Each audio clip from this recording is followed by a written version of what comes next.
Tunaposema kwamba tunataka kuwasaidia vijana, tuwatazame vijana kwa sura ya kisiasa. Kwamba eti kijana akijiunga na CCM basi tunampa mtaji. No. Kuna vijana hawapendi kabisa siasa, hawapendi Chadema wala CCM wala ACT Wazalendo. Kuna vijana wanataka kuwa huru. Hawa unawaweka wapi? Kwa tusitazame vijana kisiasa, tuwatazame vijana kitaifa. Vijana wana ufahamu mkubwa sana, vijana wana akili ya biashara, vijana wana akili ya maisha. Wamekosa mitaji, wamekosa misingi. Kwa tusiwatazame vijana kwa sura ya kisiasa, kwamba ukiwa mwana CCM basi wewe ndio unafaa kwa ajili ya maisha.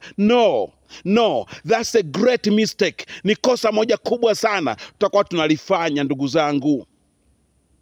Maana msinichoshe baba yenu Clemence Mwandambo. Mimi nachoka baba yenu. Nimemaliza mimi. Asanteni.